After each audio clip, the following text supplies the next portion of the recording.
Okay then guys, what is going on? Cloud Plays here and welcome back to another video here on the channel, and today we're inside of Diablo 4 where we've got the final patch adjustments that have just gone live last night for build 1.0.3. There is so much inside of this, it is absolutely mental, including a load of gameplay fixes, bug fixes and balance changes towards each class that we know and love, with some gameplay adjustments that you guys might well enjoy. So with that being said, if you haven't already, smash that beautiful blue thumbs up and subscribe with post notifications turned on.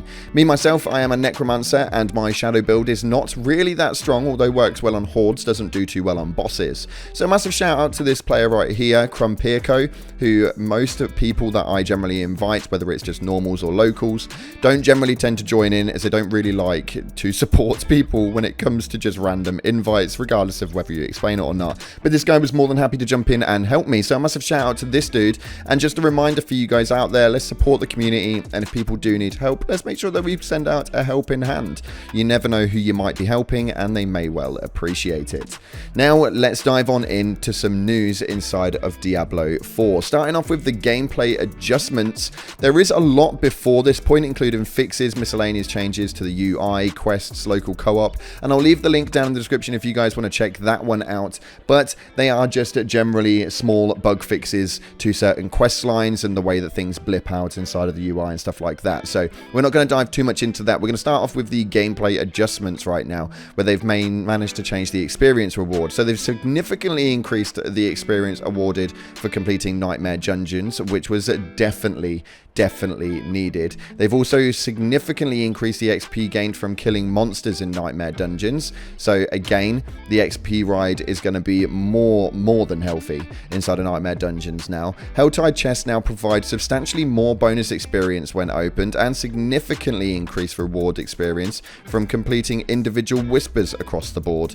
And finally, they fixed an issue where no experience was awarded for completing the holdout style event that can occur after finishing dungeon objectives. As an overall, what we are seeing though is that Nightmare Dungeons are now finally going to be a worthy contender for XP farms, and you are going to find a lot of videos on the internet now that are going to start giving you guys some ridiculous levels of XP, as people find this stuff all the time.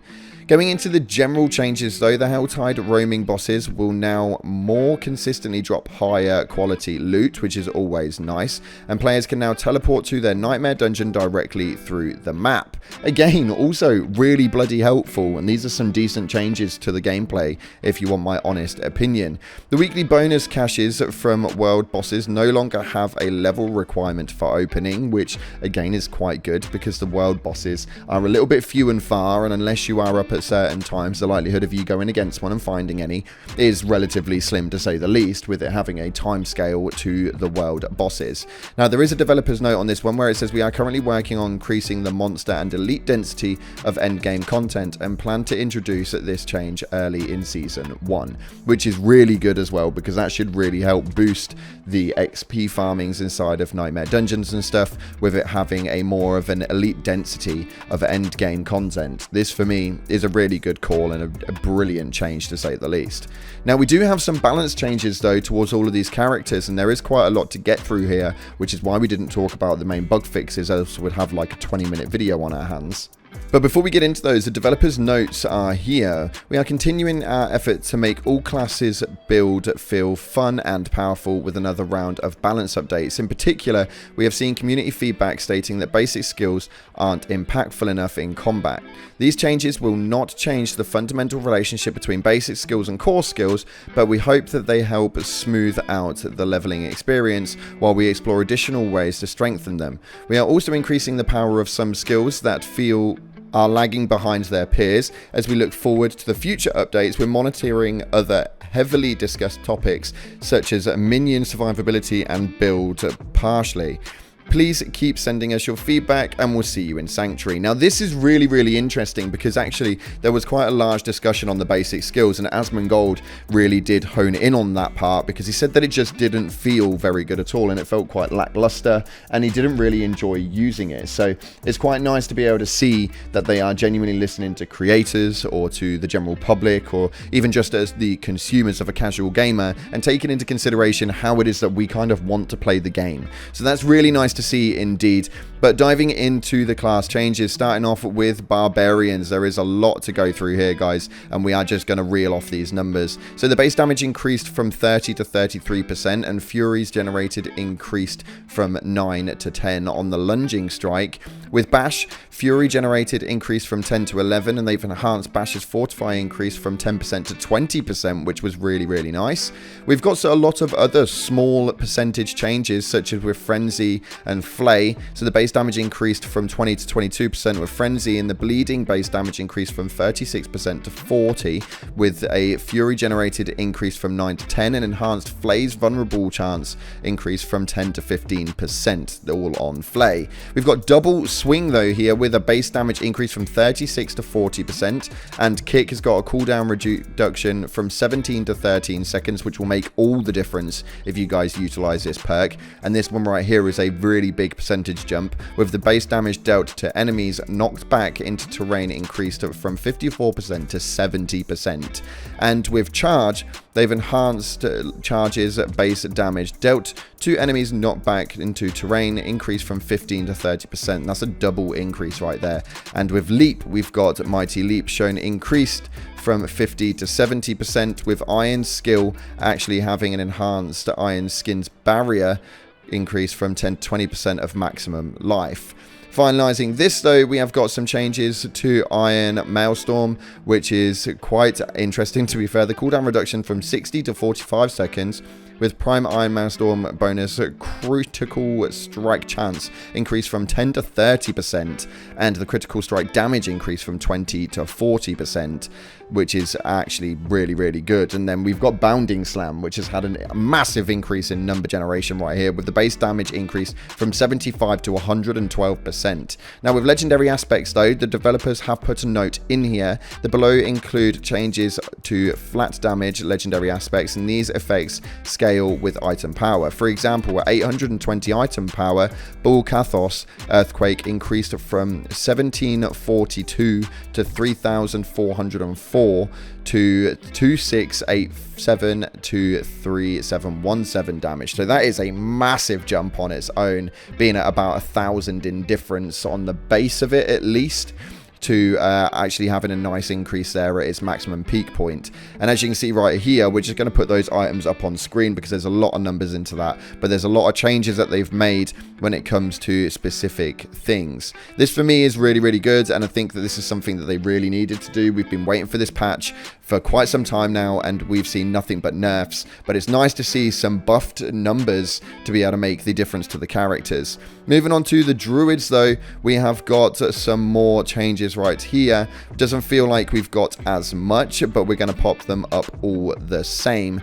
We have got these skills, which is Earth Spike, Wind Shear, Claw, Maul, Lightning Storm, Shred, have all had a massive increase in numbers with nothing but buffs, whether it's a 2% or a 1 change, other than a couple of 5% changes right here, with the Wind Claw double attack chance increased from 10 to 15%, and the Fierce Claw base damage increased from 10 to 15%.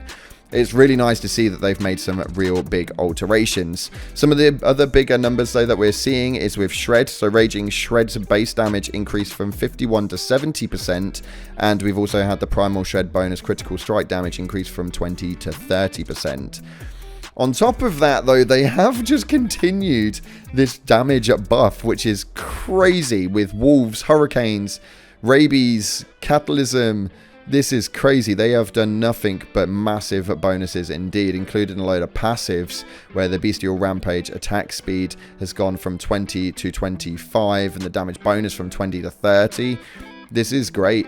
I am actually so impressed with this. I'm putting these up on screen because if I was to read these, you're going to be watching this video all day. But this is absolutely awesome to see that they've really boosted in with this.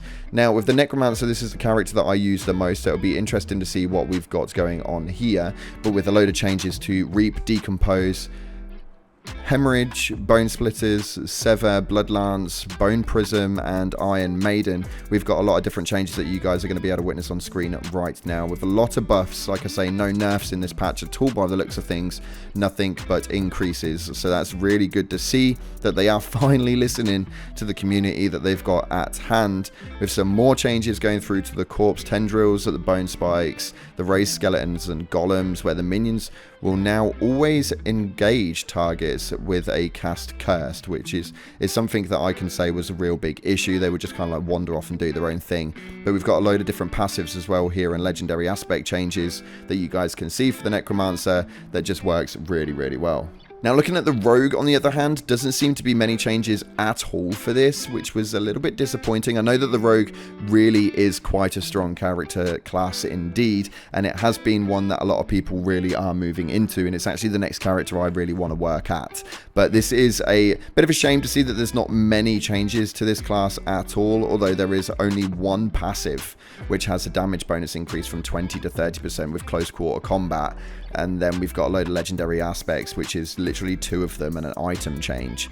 But there are buffs still nonetheless. But if you are playing the Rogue character, you may not notice as much of a difference in comparison to a lot of the other ones, which will lead to question with the Sorcerer, that there is a absolute reel again of different things that we can see right here, including Spark, Frostbolt, Firebolt, Charge Bolt, Incinerate, Fireball, Frozen Orb, Blizzard, Ice Blades. Everything's just got its own little buffs, so we should start to feel a lot stronger right now. And like I said, if you guys want to get a bit more in depth into this, the link is going to be down in the description. Make sure you go and check it out. It's definitely worth the read, because right now all I can say to you guys is that there is 2 to 5% bonus points on the percentage wise for absolutely everything, with reductions in times on borderline everything. There's a lot of legendary aspects, although there doesn't seem to be many passive changes when it comes to, or if any actually, no passive changes at all for the Sorcerer, but a couple of item changes is nice to see. Legendary aspects have been altered quite a bit for the Sorcerer, but it's neither here nor there. To make sure that this video doesn't elongate a lot, all you guys really need to know is that there are buffs all across the board, with the maximums coming from maybe the Barbarian and Druid has had quite a lot of changes in it, including the Necromancer's one also coming in about 3rd place for the amount of changes that we're seeing, with Rogue really not getting anything at all, and the Sorcerer not having any passive changes, but having a lot of changes to the individual spell castations. It's really interesting to see, and I'm so glad that they've actually finally put this into place. We've been waiting for this for so long, and we now finally have it. But that's all we've got time for today, or else I could be here all day reading all of these changes. Like I said, the link is down in the description. They are just the main things that you guys need to know. Thank you so much again for watching. I appreciate all your faces. But as always, up until the next time, if you haven't already, smash the like button, subscribe, post notifications turned on, and I'll see you in the clouds.